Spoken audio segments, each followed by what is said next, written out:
Bakunzi ba Minijuru TV naho ku Musaraba TV 1 muraho mwaramutse neza. Yesu ashimwe cyane. Amahoro n'imigisha biva ku Mana bibane namwe.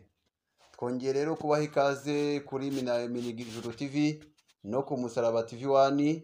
Tubahaye ikaze rero mwishire mwizane. Nkuko twabasezeranyije ko tuzajya tubagezaho abatumirwa batandukanye. Nkuko mubibona aka kanya ndi kumwe n'umushumba araza kubibwira muraza kumumenya.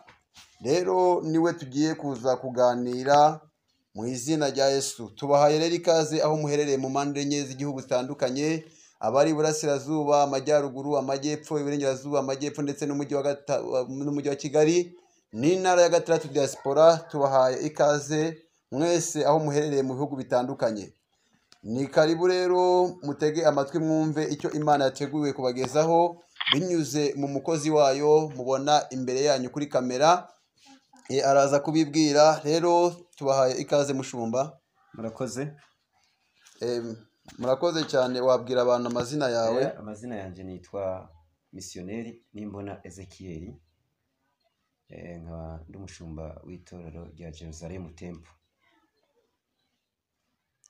Missionnaire Nimbona Ezekiel, ukaba umushumba w'itorero rya Jerusalem Temple. Jerusalem Center. Rero wabanza ugasuhuza abakumva warangiza ugasenga kugira ngo utangire gahunda. Ndabasuhuje mu izina rya Yesu. Nezerejwe nuko munyemereye ko ngera hano hantu muri kino kibanza. Namaze kubibwira amazina yanjye Missionnaire Nimbona Ezekiel. Nkaba ntuye mu karere ka Kirehe, ntara y'Iburasirazuba.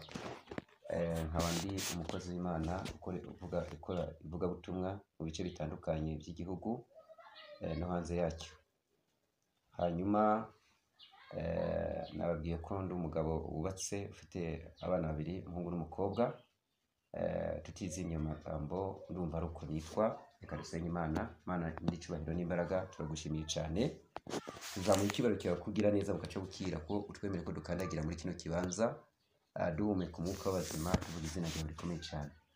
Mwami, turakunezerewe cyane ko wemeye ko tubana n'abantu bose bari imbere yacu kuri kamera bari kubakurikirana kino kiganiro. Mana, turabasengeye kugira ngo ubagwize umwuka wera no gutahura kwawe mu izina ryawe ryera Yesu Kristo, amen.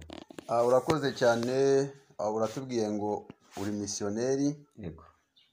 Iyo abantu benshi bakurikiye bakumva ijambo missionnaire, bamwe mu bize amateka, geography na history ndetse n'abantu babashije kugenda cyane bazi ko abamisiyoneri ari abatangije amatorero bakayageza muri Afurika ndetse no mu bindi bihugu. Ese waba uri umwe muri abo ngabo cyangwa waba waratonyejwe nyuma yabo?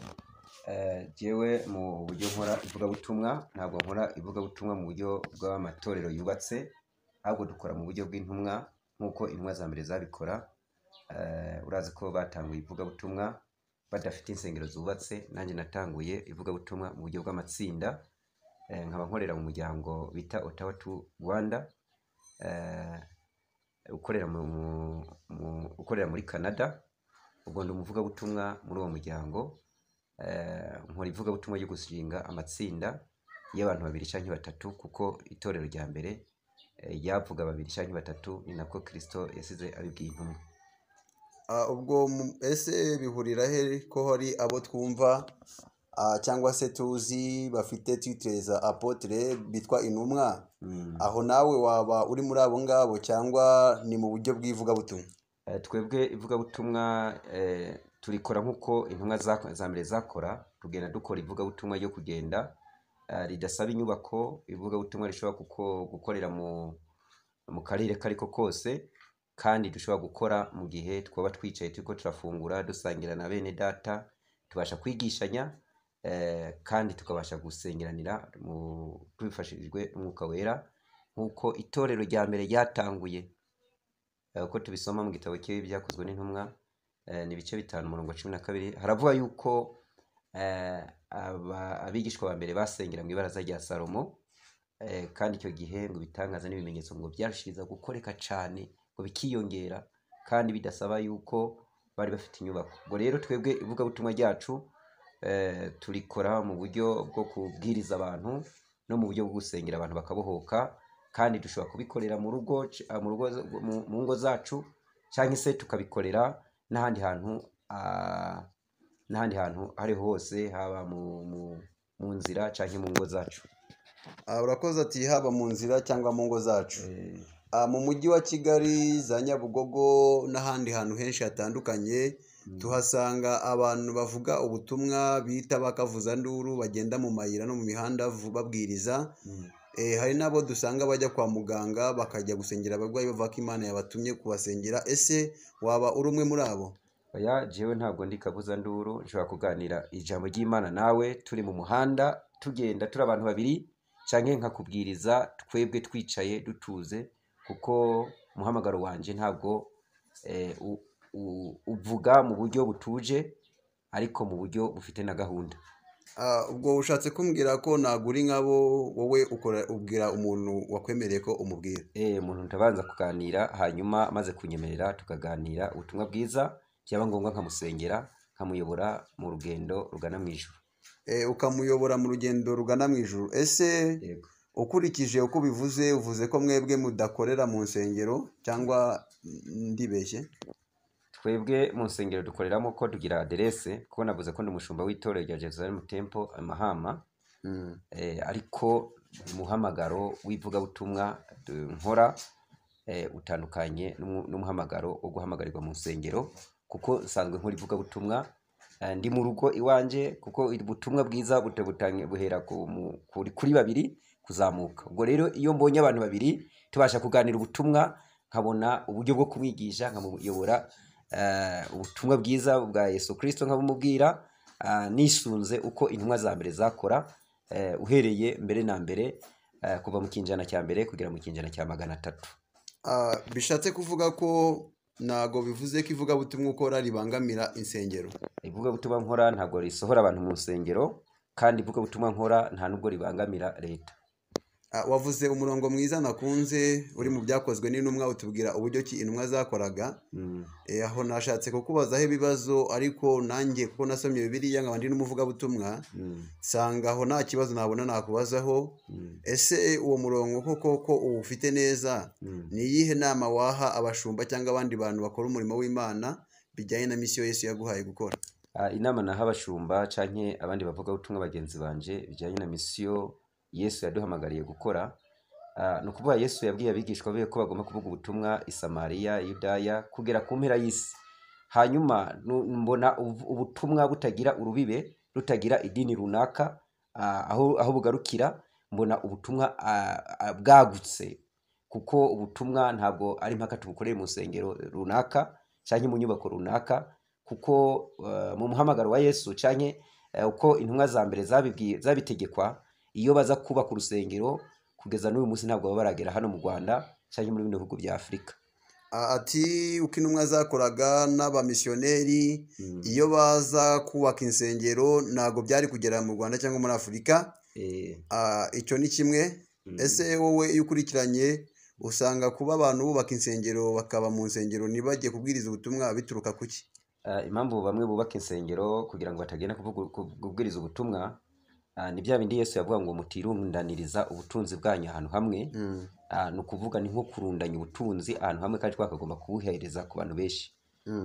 Ubwo rero iyo twubatse insengero, kubaka insengero ntabwo ari bibi, ariko iyo tugize umuvugabutumwa nyawe, uwo onyewe agomba kuba umugezi utemba. Umugezi utemba rero ntuhagarara ahantu runaka, ukomeza utemba mpaka. Ubwo rero umuvugabutumwa bisobanura umugezi utemba. Ariko abatari abashumba nabo bisobanura uruzi. Ni ukuvuga uruzi, hariho uruzi hakaba n'icyuzi, hariho n'umugezi utemba. Hariho uruzi hakabaho icyuzi n'umugezi utemba. Uvuze ko abashumba bagiranwa n'uruzi.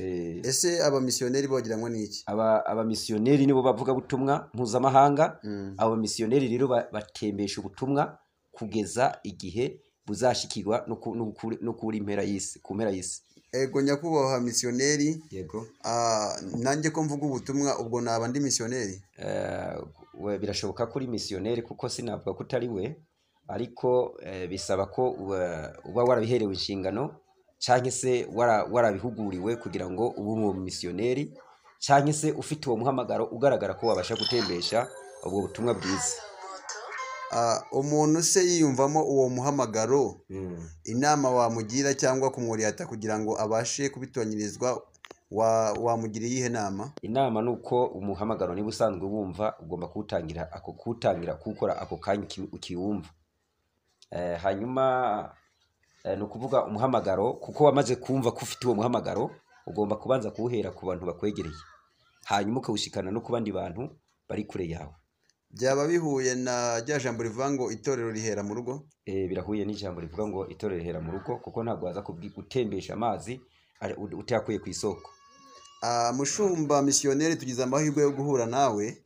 Bamwe baragira bati urusengero ni umutima, abandi bakagira ngo urusengero ni ziriya nzu duteraniramo. Ese ni gute waha umurongo abantu bakurikiye Minijuru TV ndetse no ku Musaraba TV 1, kuko watubwiye ko ufite iyo channel?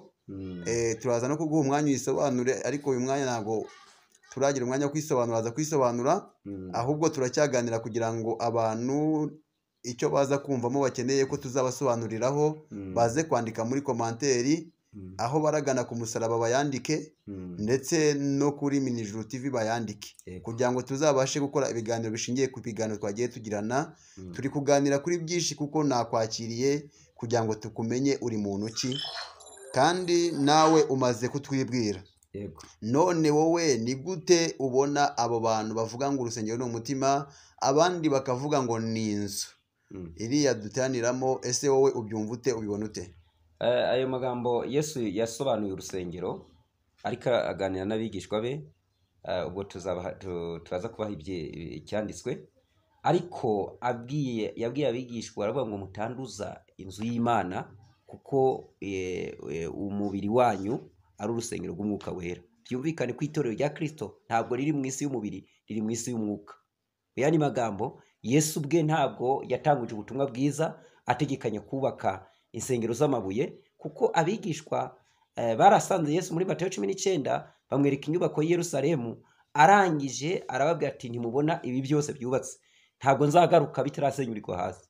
Ubwo rero abubaka itorero ku nyubako y'amatafari cyangwa y'amabuye, iryo torero rizasenyuka, ariko abubatse itorero kuri Kristo, iryo torero ntabwo rizakwigera risenyuka na rimwe. Ubwo rero itorero ry'umuntu riri mu gutoranwa na Kristo. Umuntu wese watoranwe na Kristo yubatsweho itorero. Yesu yari kumwe n'abigishwa biwe, arangije ngo yitegereze Petero, arambwira ngo niwe nubatseho itorero. Ntabwo Petero bahise bamufata ngo bamushyire ahantu, babwira abigishwa 12 ngo nimugende mushombe umucanga n'amabuye umwubake, hanyuma tuze turamwinjiramo. Ahubwo Kristo yamwubatseho itorero mu buryo bw'umwuka. Ubwo rero itorero ntabwo riri mu isi y'umubiri, ahubwo riri mu isi y'umwuka. Ati itorero ntago riri mu isi y'umubiri, ahubwo riri mu isi y'umwuka. Niyo mpamvu rero itorero ryubatse ku muntu. Bihurira he n'abavuga ko itorero rya Kristo riri mu ibanga? Ntabwo bitandukanye nuko itorero rya Kristo riba mu ibanga n'abavuga uko nguko, ahubwo ibyo ngibyo twabihuza, kuko itorero rya Kristo niba riri mu ibanga, no kuvuga uwatoranijwe na Yesu Kristo. Nta muntu w'umunyamubiri cyangwa atari mu mwuka yabasha gusobanura umuntu yatoranijwe na Yesu Kristo. Ubwo rero umuntu yatoranijwe we ari mu ibanga, niwe yizi na Kristo ajya musanga kugira ngo bavugane. Urakoze cyane, Imana iguhe umugisha kubw'iki kiganiro tuganiye. Yego. Dukomeje kuganira, ndumva aho ntacyo nakubazaho, ariko nzakubaza. Yego. Kuko hano harimo ibiganiro nka 5 tuzagirana bijyanye n'ibyo wagiye uvuga.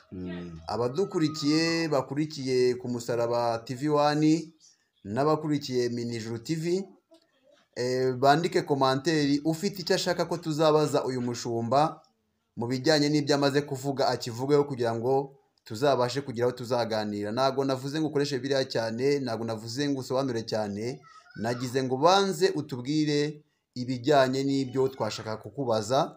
Ariko ntago tukubajije kuko twagira ngo tubone umurongo w'ibyo tuzakubaza igihe tuzaba tugukeneye. Ese igihe tuzagukenera tuzakubona nko kuri Minijuru TV? Igihe cyose muzankenerera muzambona, kuko no ku Musaraba TV 1 imba mpari igihe cyose, niteguye kwishyura buri kibazo cyose. urakoze cyane ati no ku musaraba TV wani mbamari. Umusaraba TV wani ku musaraba ntago ari umusaraba ahubwo ni ku musaraba TV wani. Ku musaraba TV wani turashaka ko aka kanya uyu mwanya abadukurikiye abantu bakurikiye Minijuru TV mugane ku musaraba TV wani mukore subscribe, share na commentaire. Ibi biganiro turi gukorana muzanabisanga ku musaraba TV wani ndetse muzasangaho n'ibiruta ibingibi bigiye kuzajya bijyaho byose. Ese urumva uri standby ufite amavuta yo kugezaho aba bantu ibyo uzajya ubagezaho ukazabibagezaho kandi bifite umusaruro? Niteguye cyane kubwiriza ubutumwa bwiza kuko Yesu yampamagariye kubwiriza ubutumwa bwiza haba hangaha twicaye muri kano karere mu gihugu hose no hanze y'igihugu hose, kuko intego yanje no kuvuga ubutumwa no kubushikana ku mpera y'isi. Urakoze cyane. Hano dufite bamwe mu bashumba, mu bapasiteri, mu bavuga butumwa, simbavuga amazina ariko abadukurikiye aka kanya bajya batugayira bamwe mu bantu ngo bitwara nabi, besikoroka, batwara ubutumwa nabi, batwara ijambo nabi cyangwa umuhamagaro nabi. Wowe rero uko uje nk'uko uvuze ngo ni ku musaraba TV wani yawe, urumva ko uje mu buryo bw'abafluencer bashya, ugiye gutangiza YouTube nk'uko bivuze, kandi ko kizagera kure kuko amavuta urayafite ndabizi, barabimbwiye ko amavuta ahari. Niba umupasiteri wabimbwiye atarambeshye, ariko abantu baraza kuyabona mu kanya. Ese urabasezeranyije ko baza kubona amavuta? Bagomba kuyabona kuko Imana yampagurukije muri kino gihe cya nyuma, impagurutsa mu mbaraga zitandukanye, imbaraga z'ibitangaza n'ibimenyetso, imbaraga zibohora, imbaraga zizura n'abapfuye bakabaho. Imbaraga zizura n'abapfuye bakabaho. Mbere yuko twinjiraho, kuko izo mbaraga nzi ko zituruka ku musaraba. Ku musaraba niho bibonekera, kuko ijambo riratubwira muri Luka 14:27 haravuga ngo utemeye kwikorera umusaraba wanjye uwo ntagomba kunkorera. Uwo ntagomba kunkorera. Ikibazo cy'amatsiko kiragira kiti, ese kuba barafunze insengero byaba byaraturutse ku Mana cyangwa byaba byaraturutse ku bantu? Gufunga insengero, ndabona umuntu yafunze insengero ubwa mbere ari mu mugambi w'Imana. Mu yandi magambo, Imana yamuhamagaye kugira ngo asohoze umugambi w'Imana n'intego Imana yari ifite ku itorero rya none. Uravuze ngo umugambi w'Imana no gufunga amadini cyangwa amatorero? Gufunga amatorero, inzu abantu bateraniramo, bimwe ni mu mugambi w'Imana, kuko ijambo riratubwira ngo ikintu cyose kiba munsi y'ijuru kiba kiri mu mugambi w'Imana. Kandi na Yesu ubwe nawe uburyo yakoze ivugabutumwa, we nta rusengero rwe yari yarubatse, yagomba kuyobora, ntabwo yari afite. Kandi n'intumwa za mbere nazo ntaho bigaragara ko zubatse insengero, ahubwo bari bafite, na Pawulo yagiye asinga ibyo bitwa amatsinda bya binini navuga mbere. Ni ukuvuga intego Yesu yari afite yari yo kubwiriza ubutumwa kuva Yudaya kugera ku mpera y'isi. Ubwo rero gufunga insengero biri mu mugambi w'Imana, kandi uwafunze insengero ndumva ntawe yateshutse ku cyanditswe kuko tujya tubisoma muri Bibiliya, kuko Yesu yarabategetse ngo nimubwirize ubutumwa kugera ku mpera y'isi. Ubwo rero iyo kiya gihe baza kuba ku rusengero zijya ntumwa za mbere zari kubaka inzu isi yose n'ibiti byose byo ku isi bakabyubakira, ariko ntibyabaye ngombwa ko babyubakira. Baragiye batangiza itorero mu ibaraza kwa Salomo, hakaza haterana abantu 2 cyangwa 3. Ubwo rero kandi Yesu ubwiwe yarisize yubatse itorero kuri Petero. Byumvikane ko Petero itorero rye yaragimukana. Ntabwo itorero ryari ryubatse kuri Petero, nta sound proof ryari ririko. Urakoze mushumba, urakoze cyane. Ese aho ntago byaba bifite aho bihuriye n'ijambo ryavuzwe na nyakubahwa cyangwa abandi bantu ko hari abantu batwara amatorero mu mifuka yabo? Abo bantu batwara amatorero mu mifuka yabo ntabwo twavuga yuko babavuze nabi, kuko hari abafite intego yo kugira ngo babe abatunzi kubera bafite itorero, ariko hari n'abafite intego yo guhindura isi kugira ngo isi idahindura abantu. Ubwo wowe ntago uri muri babashumba batwara itorero mu mufuka? Oya, jewe itorero ntabwo ndayitwara mu mufuko, kuko navuze ngo itorero nyakuri ni wewe ubwawe itorero, kuko Yesu azaza atoranye abantu hanyuma bibe itorero, kuko yatoye abantu benshi. Byumvikane rero itorero ni umutwe w'umuntu. Itorero ni umuntu ni umuntu wizera Kristo wizera Kristo nk'umwami wahinduka itorero. uwo ni itorero